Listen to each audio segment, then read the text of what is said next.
Good evening and welcome to the Poets Cafe, the art of conversation. It is where artist comes alive. The spoken word brings forth the inner creations of hidden treasures, expressing tones of lyrics felt within the soul, a vibration that rings stories untold. This platform represents artists of all backgrounds through various forms of expression, including writers, singers, spoken word, and artistic expressions in painting, literature, poetry, and the journey through life. Mystery seeks to bring new ideas and opportunities to the mind at all levels. Wherefore my time leaving tomorrow on the wings of yesterday, where birds fly higher than the mystery of dreams never knew. Why do mellow sounds ring silently without ever leaving memories of my lonely blue? We walk by the calls of nature, sing in harmony, pray for the love of the skies, and dance with the stars like a feminine ballerina, gazing across the stage in her soft-toed ballerina shoes. Welcome to the Artists of Poetry Cafe show, Poetically Speaking, hosted by Terry Benjamin and Ron C. McCrae. As delighted as we are, we can't wait to embark on a new wave of presenting this platform to our audience. So, sit back and enjoy. Don't forget to subscribe and hit the like button. Now, let's get started. Let's get started. If it's Thursday, it must be Poetically Speaking with yours truly, Terry Benjamin and Ronald C. McCrae. Our engineer for this evening is Brother Jeff. And today's agenda, imagination. Imagination, that's a small word, but it has some big implications, especially when you think about the way things are in this country today. We're going to need a special strategy to get out of this. And again, imagination is seeing things that really a lot of times are not anywhere in our physical vision, but in our mental vision, we can see these things. To take that whole concept of imagination a step further, I'd like to share the quote of the day.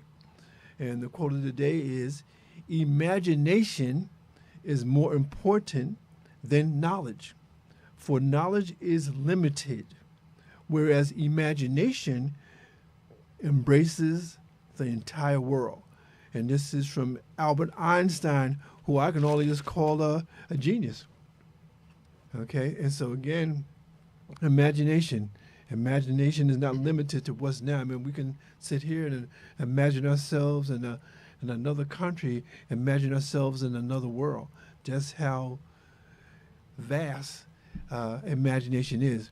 And so again, we encourage you to listen and learn and really pick up what we're putting down today, and really let us know that you're out there.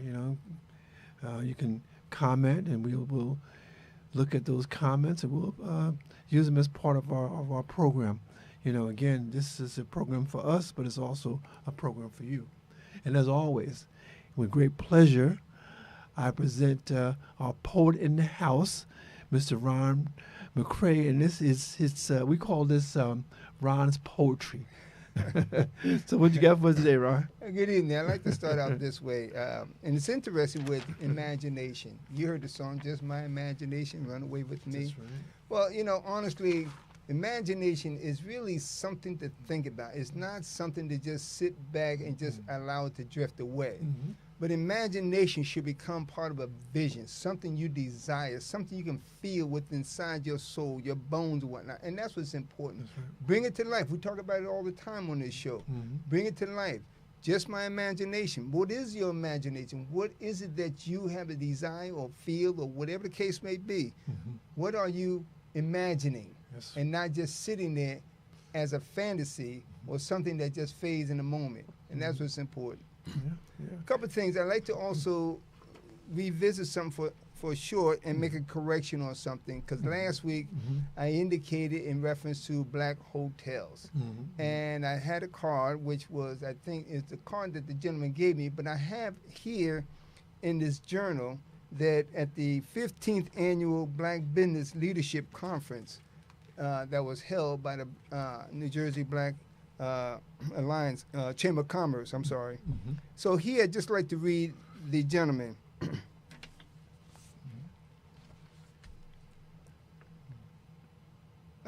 his name is Dr. Andrew Andy Ingram, is the founder and president of the National Association of Black Hotel Owners, Operators and Developers, and Tourism Marketing Agency Horizon International Group, Incorporated, born in the Bahamas and based in Miami. Ingram has fused culture and commerce throughout his 30 years career with a focus on African American cultural, multicultural, and Caribbean tourism. Ingram and his partner started the National Association Black Hotels in 2001 to promote black ownership, management, and development of franchises of the hotels. At the time, there were no African American owned franchise hotel. Today, there are over 100,000 hotels, rooms which are African American owned and controlled, and has forged partnership with major brands including Marriott, Hilton, Choice Hotel, and Wyndham to establish programs that enables African American women and other minorities to participate in this large and growing business. Ingram has served appointment with the National Tourism Advisory Committee for the National Advancement of Colored People, NAACP, and the White House Conference on Tourism, and consult with the Greater Fort Lauderdale Convention and Visitors Bureau, the U.S. Travel Board, Vibe Music Conference, FUBU, Y2G, Impact, Revolt, American Tennis Association, and what is now the American Black Film Festival to Miami. He has shared his expertise as a speaker for many industries conferences, including the Asian American Hotel Owners Association, McDonald's Owners Association. I'm sorry, let me go back. The Governor's Conference and Florida Caribbean Ministers Conference, and the National Association for Black McDonald's Owners Association. Ingram studied at the Northern Caribbean University in Jamaica and at Miami-Dade College and Florida International University in Miami, Florida. So I just wanted to make that correction, and while I was reading, give you the background of that. It's very impressive because, as I said many times, we don't own anything. We're the black hotels. And it's impressive to know, as I identify, now I have to do my research to find out where they're located at. Because again, we go on vacation, we do this, we do that, but are we really supporting our own? And that's what's important, to become somebody as our ancestors did when they didn't have a dime in their pocket and a pot up in. But nevertheless, they prosper. So again, what's important is for us to continue to recognize, look that up, look them up, and look up the hotels and find out where they're located. And let's continue to support them as I've learned and will continue to do so. Here's what I put also, and this is important. And you know, each time we come on, everything ties in unexpectedly, but it ties in. We don't talk over the phone. We don't gossip this and that and the other. But to show you how the Spirit ties into our connection here on this show, my brother and I together. And so whenever I'm thinking of writing something, he has already put in something or read something, and we don't even know how it's going to work out, but it all ties in. That's right. Let me say this, and this takes you from the distraction of what everybody is focusing on today. The earth is the Lord. The earth is the Lord and the fullness thereof, all that belongs to him, Psalms 24:1. So why does one scream, yell, fret, complain, etc., etc., when there is nothing that you can change except believe as you claim to do? The earth is the Lord as far as the mountains are high. Valleys are low, structuring from side to side. Rivers flow. Your life is in the palm of his hand. The mind cannot conceive how precious the royal gift of thinking parallel to open hearts, to trust without doubt, and he will surely bring and guide you in the right direction of any situation. So why complain when the power is in the palm of your hands, if only you change directions of your frosted way of seeing ahead? Seek him, listening for the whispering voice. Search the present call. His name, he's there. Just open up your heart and mind. Feel the warmth. Reach for his hand, and he will guide you all the way. Though the midst and subdue and solid in a wilderness land. You pray, but you don't believe. You promise, but broke your vows to the one who owned everything. You said you trust, but lost focus. Double-minded. Welcome you and open embrace arms, a vow it did not keep. Now you are unhappy, miserable, long needing him, but will not get up and go find him on the road towards Galilee. Everyone else who believed saw him, was glad beyond measure. They were saved today. What's your excuse? Jesus is a home away from home, waiting for you and other non-believers to return from your trifling ways. Get down, bow your heads, and surrender to his glory.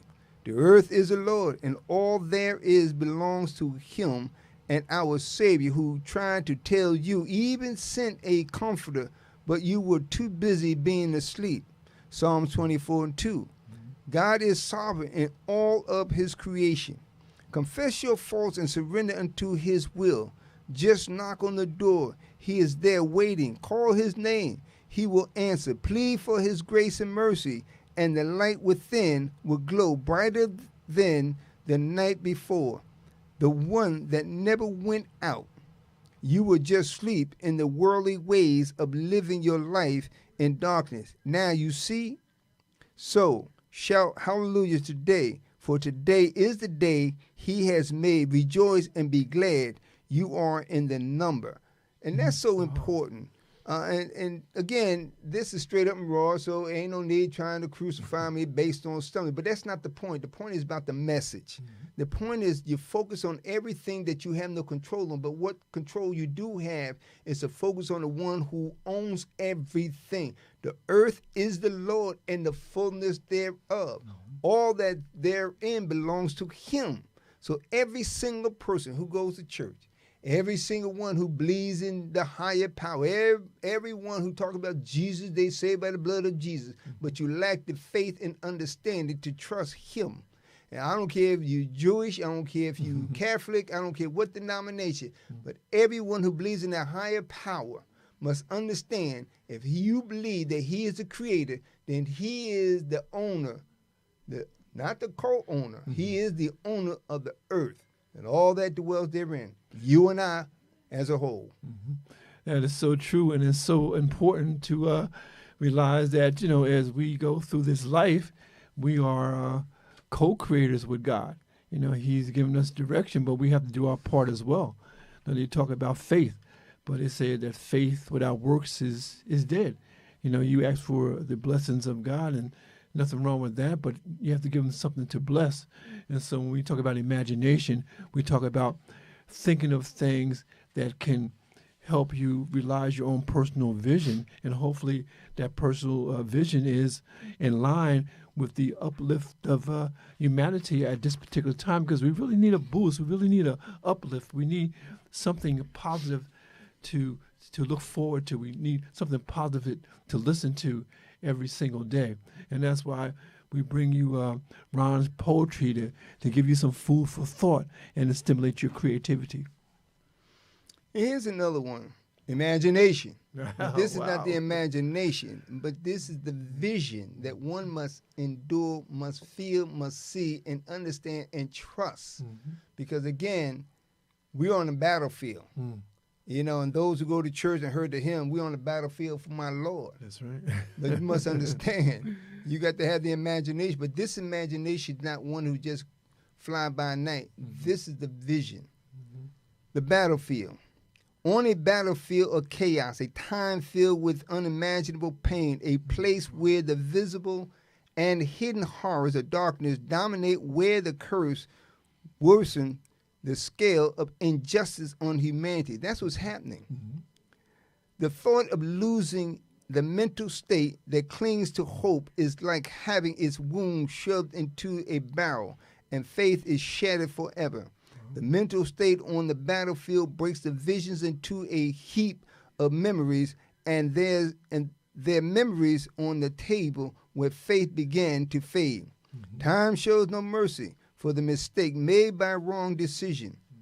Battlefields are uncharted landscape with no clear path, often many signs up to fight for the Lord, but then hold back like Gideon, waiting for God to intervene and protect them from any hurt, harm, or danger, until another is sent to fight for them.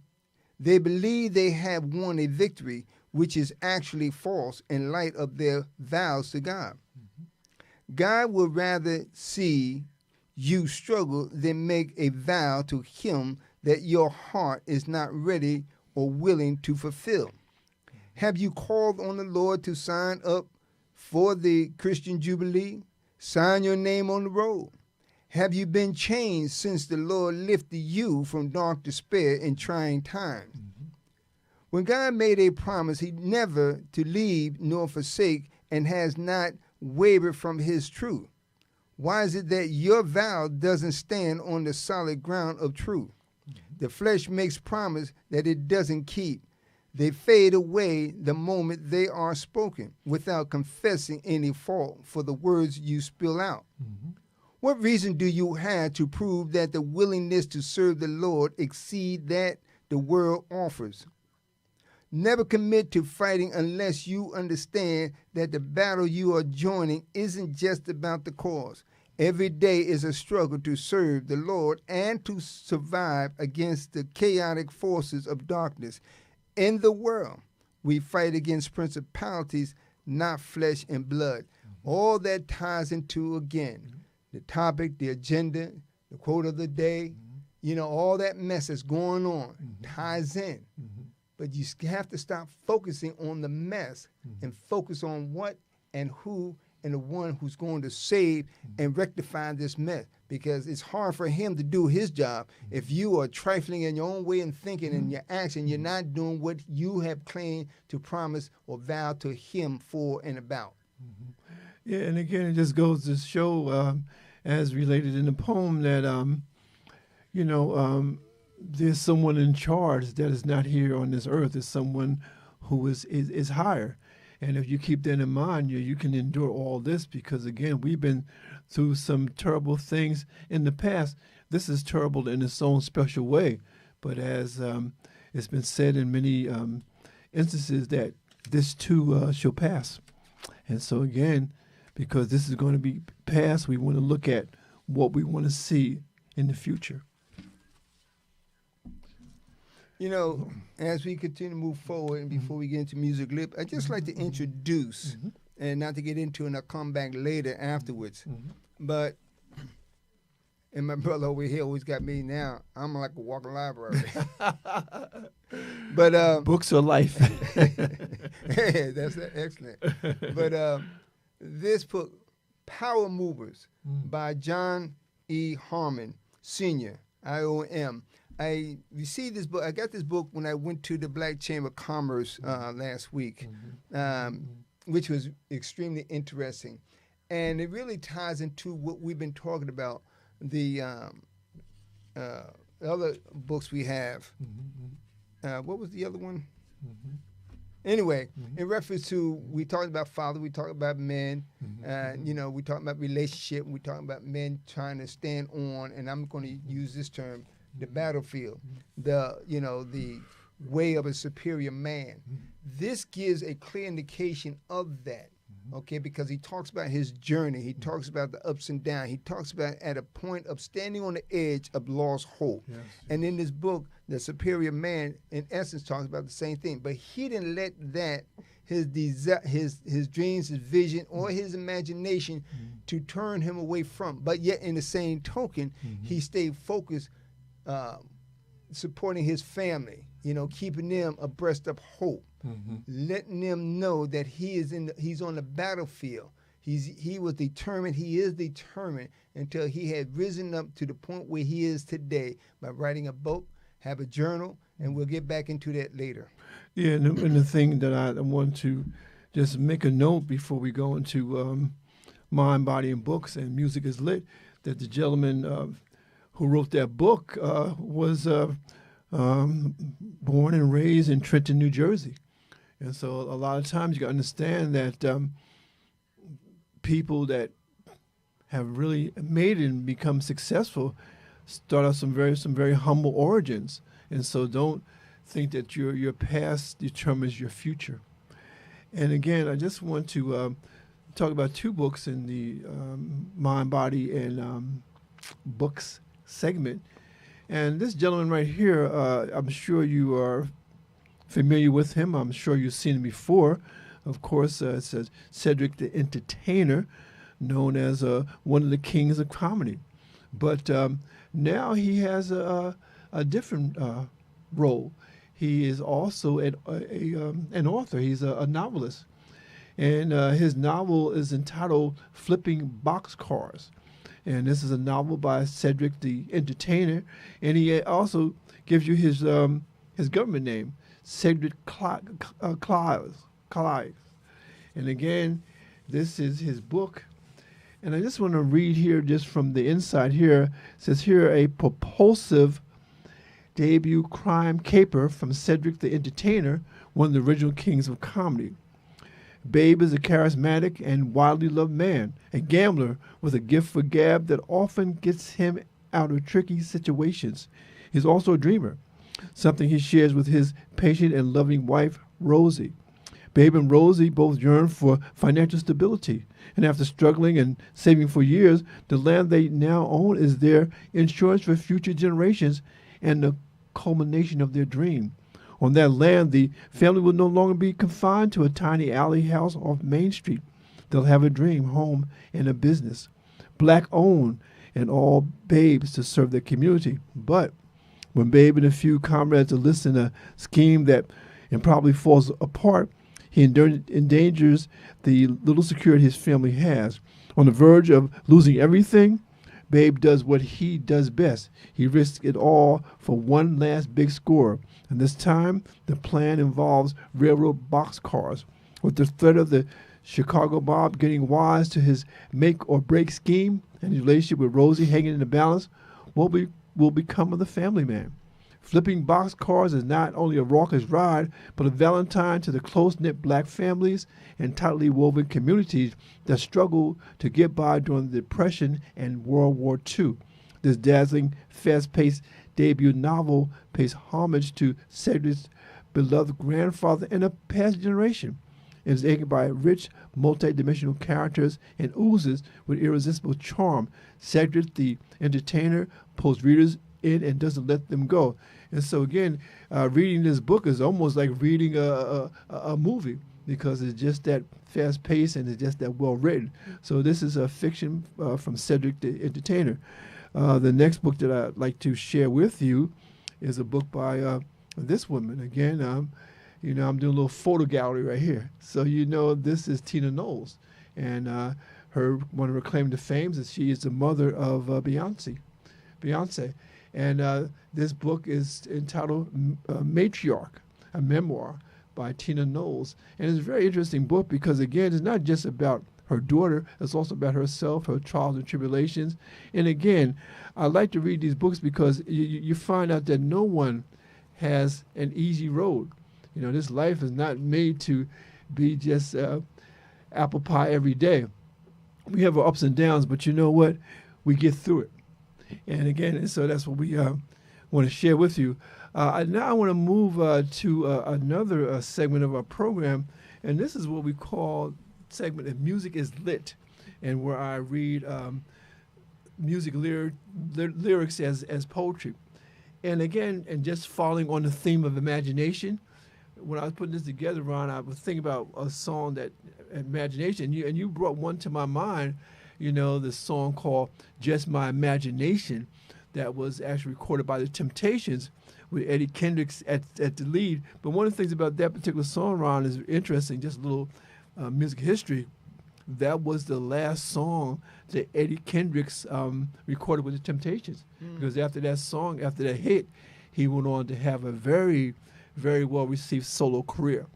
Now, this song that I'm going to begin with is from a person who was part of a group, part of a very, very popular group called the Beatles. And this was a song from 1971, and it's called Imagine. It's written by John Lennon. And it goes here, imagine there's no heaven. It's easy if you try.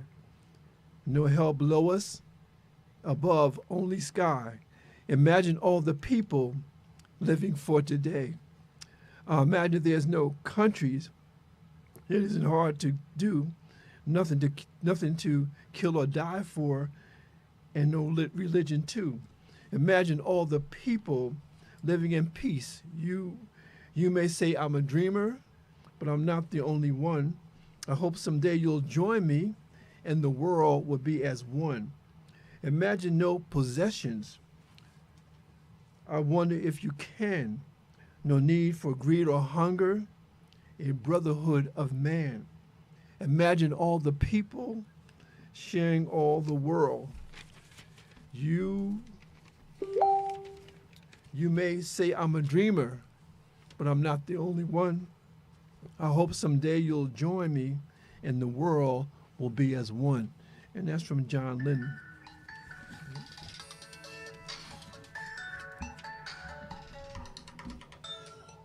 Okay. Now the next song that I'd like to share with you is also from 1975, and the song is called Sing a Song, and this is from Earth, Wind and Fire, and it goes here. It says, when you feel down and out, sing a song. It'll make your day. It's time to shout. Oh, now sing a song. It'll make a way. Sometimes it's hard to care. Sing a song, it'll make your day. A smile so hard to bear, sing a song, it'll make a way. Sing a song, sing a song, sing a song, sing a song, sing a song, sing a song, sing a song, sing a song, sing a song. Bring your heart to believing, sing a song, it'll make your day. Life ain't about no believing, oh, it'll make a way. Give yourself what you need. Sing a song. It'll make your way. Give yourself what you need. It'll make your day. Smile, smile, smile, and believe. Sing a song. It'll make a way. Sing a song. Sing a song. Sing a song. Sing a song. Sing a song. Sing a song. Sing a song. If you sing a song today, you will make a better way. Yeah, yeah, yeah, yeah, yeah, yeah, yeah. Ow. And so that's Sing a Song. And I'd like to end with one of my favorite artists. And always when I think about this artist and this man, I always jokingly say I'm going to go into the book of wonder. And of course, that's Stevie Wonder. And this is from 1982. Stevie Wonder, this is a ribbon in the sky. So again, I like to end with something romantic, something hopeful. And it says here, oh, so long before this night I prayed that a star would guide you my way to share with me this special day, well, ribbon in the sky for our love. If allowed, may I touch your hand, and if pleased, may I once again, so that you too will understand there's a ribbon in the sky for our love. This is not a coincidence and far more than a lucky chance, but what it is that was always meant is our ribbon in the sky for our love, our love. We can't lose with God on our side. We'll find strength in each tear we cry. From now on, it will be you and I and our ribbon in the sky. Ribbon in the sky, a ribbon in the sky for our love. There's a ribbon in the sky for our love. And so again, just the power of imagination, the power of music.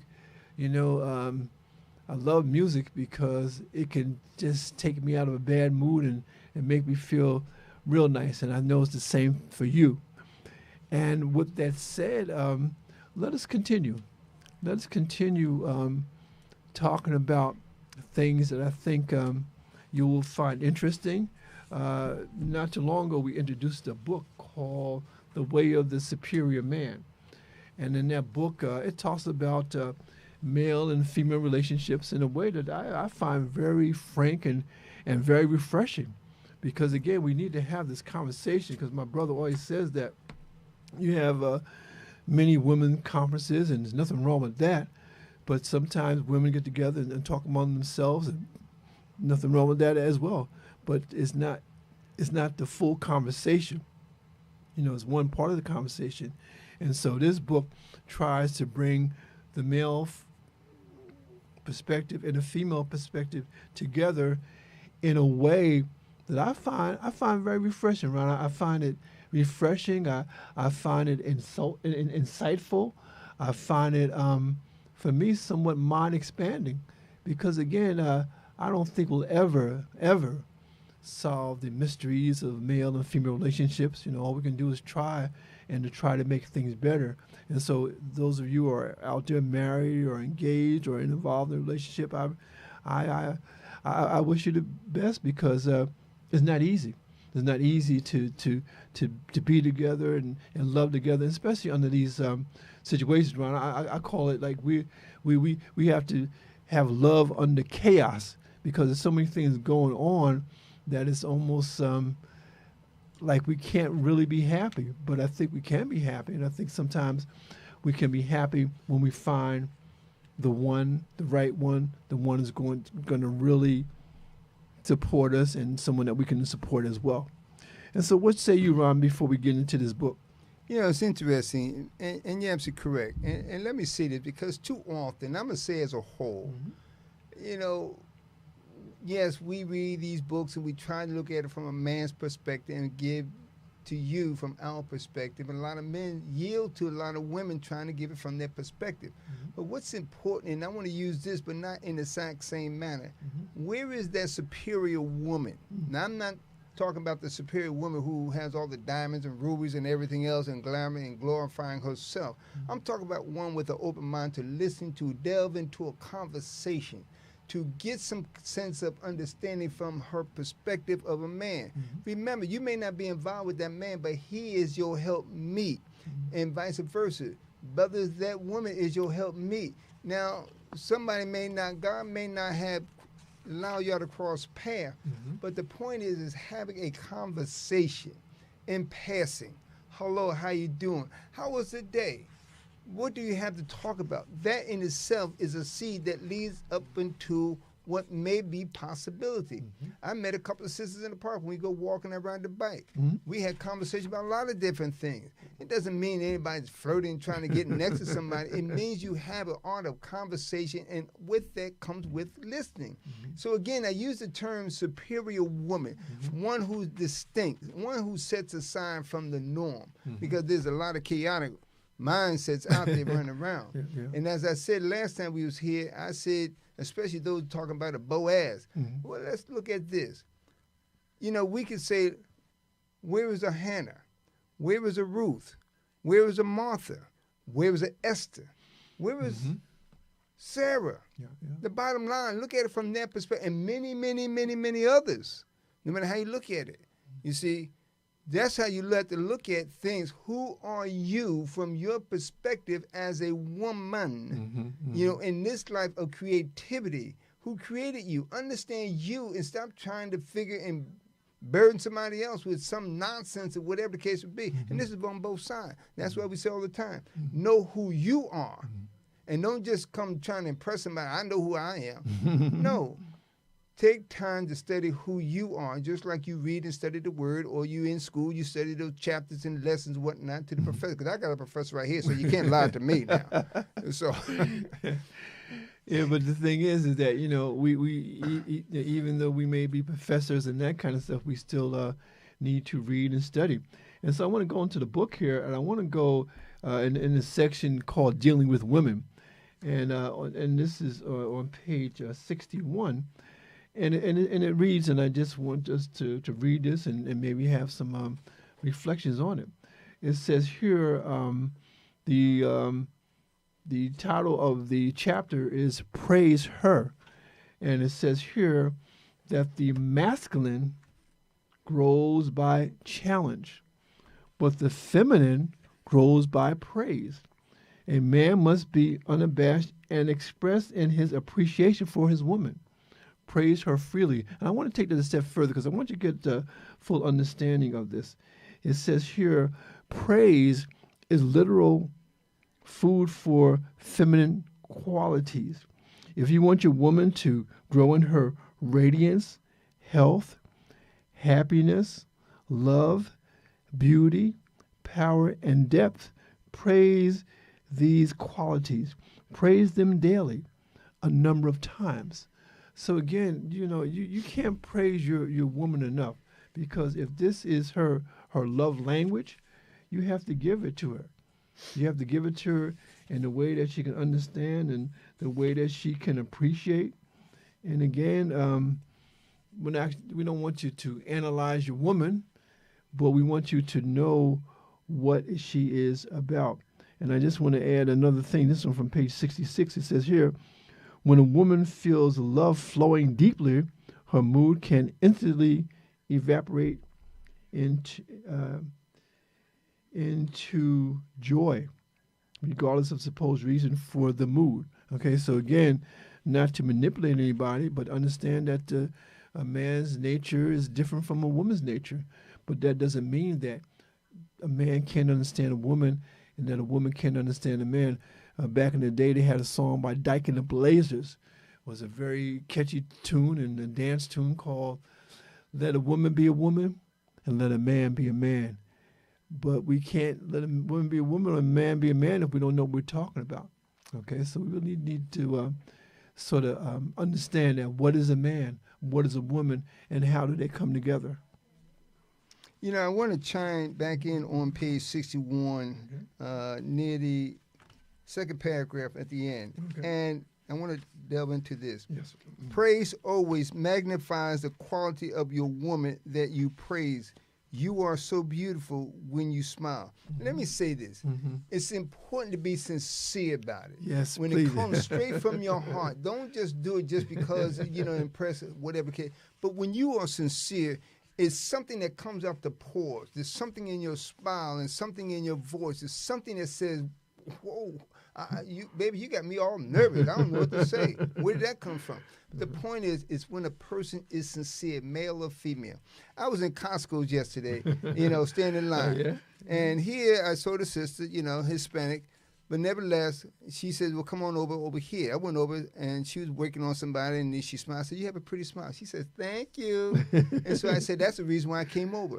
I said that and I shared this because even when I'm in the park, when a brother or anyone makes, for the most part, for more men who makes a compliment to a woman, and I'm be honest with you, and sometimes it's like you getting the backside turned up in your face because it's too hard for them to smile to say, thank you, I appreciate it. See, that's what I mean when I said about a superior woman. Mm-hmm. A superior woman is one who knows how to receive a compliment, a sincere compliment. Mm-hmm. That's what's important. Yeah. So again, you have to be sincere and allow that positive energy that's in you that comes straight from the heart, okay, not a congested heart, but that comes from a heart with flowing energy that will come out and say, thank you, I appreciate it. And age has nothing to do with it. I said it to a lot of women, a lot of older women, young women. I even said it to one, there was a couple, and I'm going to say this right quick. Yeah. She has, matter of fact, two, but this one. Salt and pepper. She had this silver hair. And I complimented, I said, I'll tell you just look absolutely gorgeous. Yes, outstanding. Her husband came out, he had silver hair, and they would smile just as big, and they said, thank you. Because again, compliments doesn't hurt. Compliments help a plant, a flower, whatever to grow. Even bees will come to you. But if it's something about you, bees just fly away. Matter of fact, they'll sting you, let you know there's something about your attitude. You see, so that's what's important. Yeah. But seriously, in all seriousness, understand who your nature is and where it comes from, who created you. That's important. And again, one of the things I like about the book is it gets very deep into the whole male-female relation dynamic. And on page 84, there is a very interesting discussion they're talking about the difference between sex and intimacy. And there is a difference. A lot of people think that having sex is being intimate. And that's not necessarily so, because again, you can be intimate without sex. And it says here, sexual attraction, however, is very different from having sex. There is a big difference between choosing to be intimate with a woman and simply being attracted to her energy and radiance. Intimacy is a choice between people who want to commit to loving and serving one another, whereas the zing of attraction is a choiceless natural flow of energy between your masculine core and feminine energy, wherever it is found. When a woman is relaxed in her feminine radiance, she is like beautiful music or a warm ocean breeze. You don't need to have sex with her to savor inexpressible joy. Again, men will look at women. Okay, let's understand that. Okay, it is our nature. Now, of course, I mean, I'm not saying that women don't look at men, and I know that they do. But again, it's so funny when I see couples together sometimes, and a man might turn his head to look at another woman, and his woman will give him a nudge or, give him a look. But I want her to know that just because he's looking at another woman doesn't mean that he's going to move in that direction. It's just that his masculine nature is attracted to the feminine energy that she may be exuding. And that's why it's important for us to understand that, men and women, it's okay to appreciate each other, but it's never okay to abuse each other, and it's never good to manipulate or take advantage.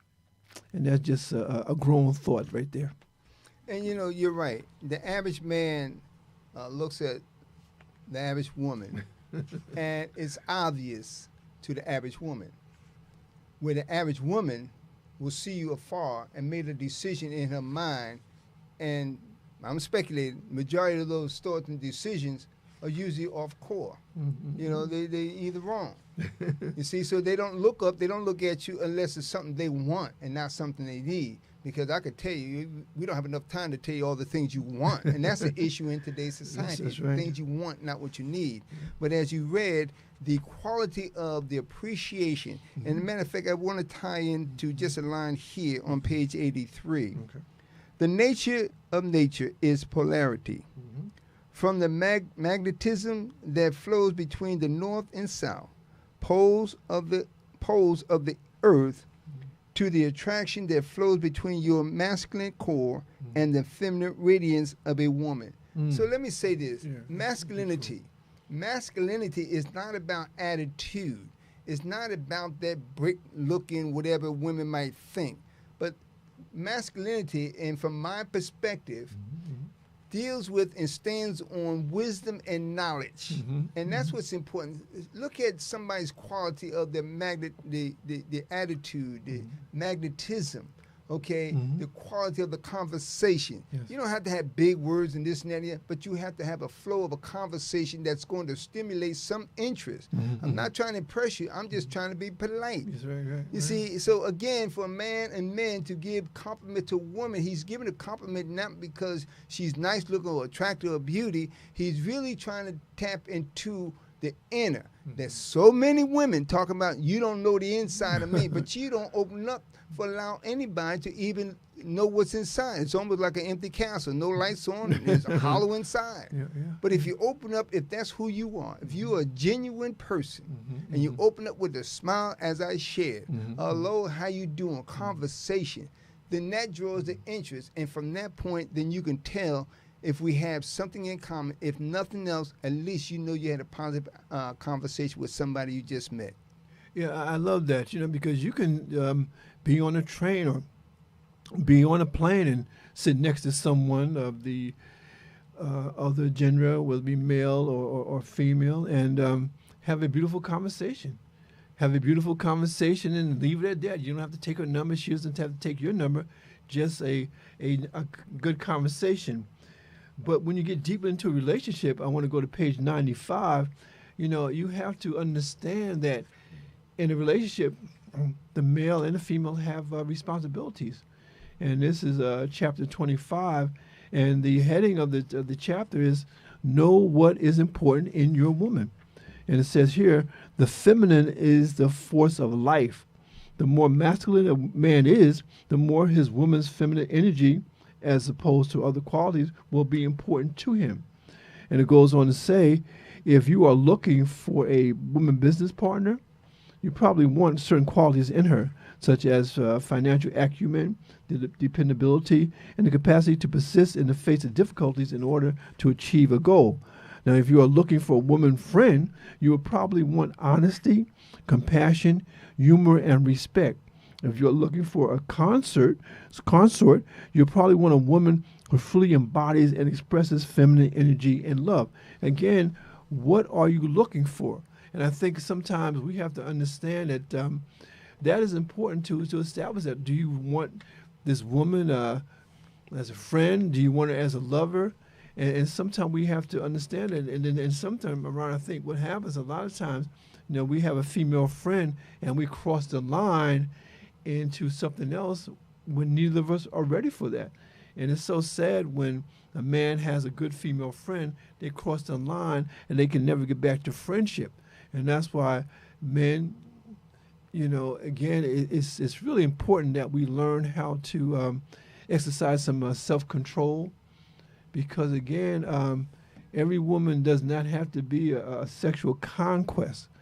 Again, if you look at the situation there, they tell me that there are more women out there than men, and you look at that a little closer, there are more women than men, because there are some men that are just out of the game. There are men who are on drugs, there are men who are on alcohol, there are men who have problems where they can't relate to women in a respectful manner. And so that sort of narrows the pool. And so, again, you have being more eligible women than eligible men, and that could be a problem for both sides. And so, again, I think we really have to be clear about what we want from certain relationships, and not to cross the line into something that we don't want to really get involved in. Because, again, I think because we are adults, hopefully, you've been through enough relationships that you know what you want and also what you're capable of giving. Okay? Because, again, time and time again, we know that relationships, especially with male and female, is really a case of give and take. Okay? You give, you take, you work in harmony. It's really, I guess the best way I can describe it is like a dance. Okay? And you have this dance with each other, but you have to know the steps, you got to know the moves, and you got to know when to dip and just when to slide. Okay? So, again, I want you to keep that in mind. And when you're in sync, it automatically just falls right into place, no matter how you look at it, without even expressing. It's just about feeling the vibes as it was just expressed. I don't care what kind of dancing you do. I don't care if you're doing the cha-cha, the swirl, the salsa, whatever. I don't care if you're doing the boogie-woogie. Bottom line, back in then, they knew how to twirl around, swing her up and down, here and there, between the legs, whatever. But it was in sync. It was in sync. I want to read something here on page 89, in the middle of the page. Okay. Feminine women are free to feel. And matter of fact, let me read this first. Feminine women are free to feel flows of natural livingness that you are unaware to feel. They are free to be moved by current of energy, which most men are unaware. They are free to allow their bodies to transparent to the flow of their hearts, uncontrolled and undirected by goals and structure. The feminine body is free to be moved by love and by life itself. And this is highly valued by most men. To behold a woman free in her expressions of bodily ecstasy is one of the most awesome visions most men have had. Yes, yes, yes. It That is so important to Yeah. understand. One thing, and I will say this: you may say, "Am I an expert?" Well, in my own way, because I journey through understanding.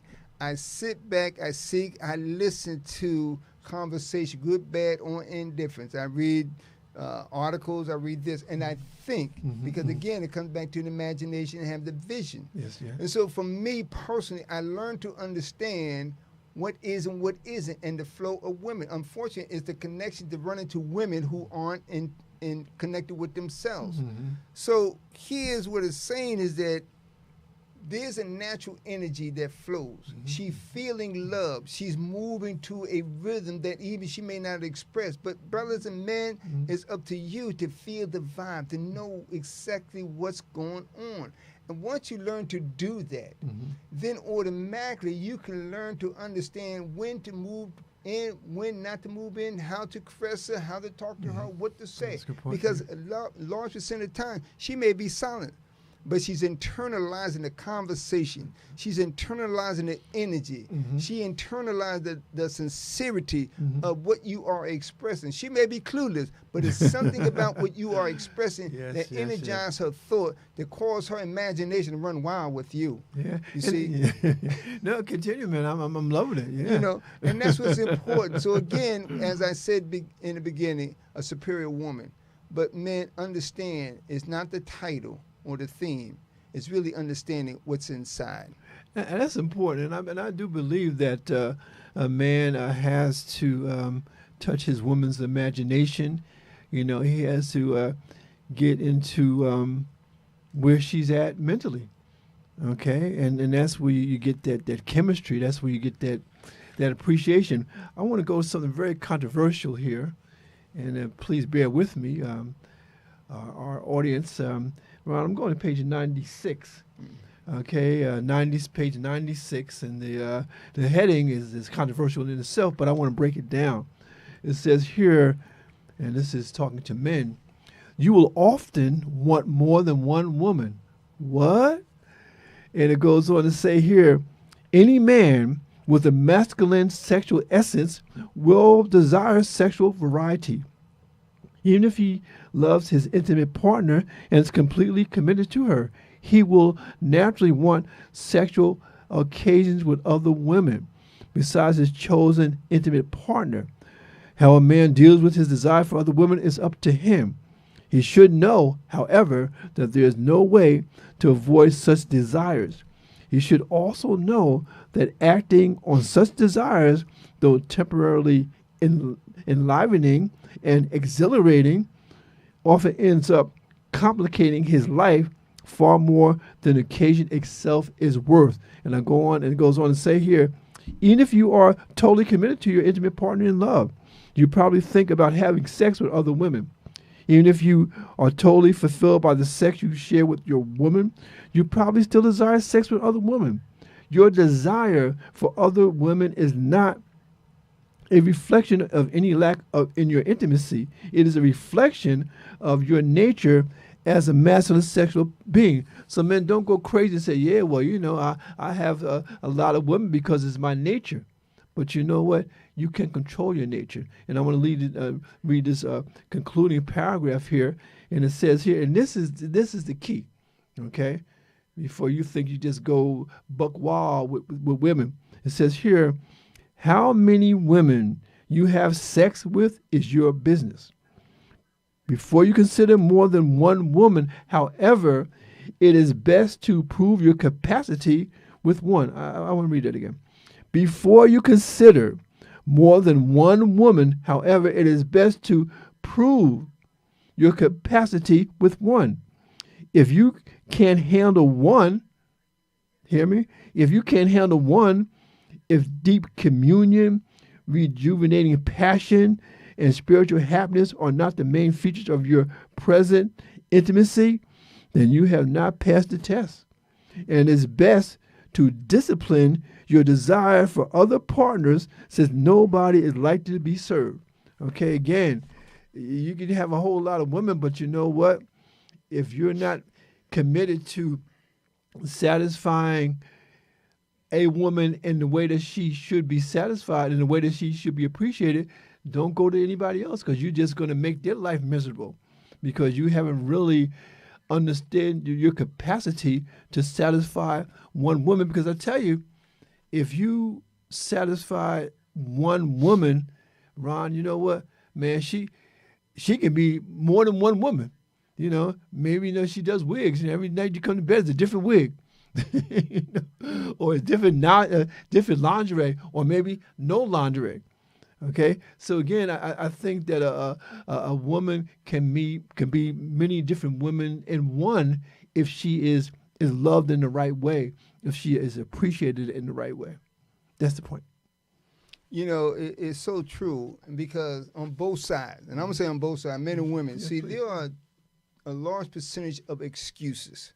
So as you indicated, if men say, well, that's my nature, you have to understand your mindset, your way you think, okay? Is that the body telling you, well, I see that woman over there, and I'm going to look at it and stare at it. You see, on the other side, see, your women she is craving and looking for that tender, loving caressness of love. And if you appreciate your woman, she's going to take care of you, you take care of her. Yes, Now, if you yes. look in the Bible, for example, as I said before in Proverbs 30, I think 30 or 31, who can find a virtuous woman? Okay, so let's say change it slightly from the superior woman. Yeah. Let's say the virtuous woman, because she's laboring, she's doing this, she comes home, she take care of home and husband. But let's go to Ephesians, I think Ephesians 6. The word talks about, it's a couple of areas, I don't know exactly, but you can look it up. The bottom line is, if you get married, it says, honor your husband, obey your wife, because together we are supporting one another and who we believe that we are made for each other. Sure. Also, Paul went on to say that your body don't belong to you, my body don't belong to me. So when that time comes, you need to come together, except for that one moment that women know what I'm talking about, that you need, and that's in the Old Testament too. That's right. But it's the respect, consideration, and the time that you need to purify yourself. That's what's important. Outside that, you come together. So again, and here's the other excuse on the other side of women, because you're not escaping from this moment. The bottom line is, it's only fair. See, when you go and do it out there, you say, well, he did it, I can do it. See, that's a poor excuse. That's not even justifying even a ignorant thought. Well, he do it, I can do it. Or if a man looks, is he staring? Did he lose focus on who you are? Or he just glanced? That's right. Okay, see, women, I'm going to tell you the honest truth. 95% of women look, and they automatically made a decision when they saw a man in buck. They just don't stare. Unless it's something that if he was a title or the famous or whatnot, then she gonna stare at him with the gold chain and all this and that and the other. But understand this, and I'm telling you, I stand on this, and I'm sitting in any conference with any woman. Okay? Prove me different, that the average woman do not see afar, made a decision in her mind, already created, whether it's a fantasy or whatever, versus a man who physically step outside and do it. So that's what's important, is knowing the difference and understanding. It's all about who you are as an individual. Yes, and again, we've come to the last few minutes of our program, and as always, I asked my brother to, in the 2 minutes that we have left, to just maybe give us a brief summary and then sort of get us out of here. Yeah, and I have one, but I'm not going to read the whole thing because of the time frame. So let me just read 2 paragraphs if I'm in the time frame. Okay. The title of this, Born in the Spirit of Life. Born empty-handed, I laughed in joy and cried in pain, writing my story and uniting for a future to be gained, mourning and groaning about what is yet to come. When time asks me the question, how long will it take before the day is done? Living in sorrow for things that lack soul, using the excuse of untold stories, where will we go to journey somewhere without ever leaving home? By the end of tomorrow, lock yourself in your own prison and confinement without bars or guards to hold you back. Whispering in silent voices with no sound, just the revival of nothing calling out. Insanity is a home with no address, delivering mail without a messenger. So again, I went through that, but everything always repeats and ties into itself from a different perspective. Use your vision and use it wisely. Understand what the vision is, no matter how you look at it. Again, This is Poetically Speaking, the art of conversation. And it's always a pleasure to hear from you, to see you, to listen and read your comments. So again, do not hesitate or bite your lip about responding back. Good evening, and we'll see you next time.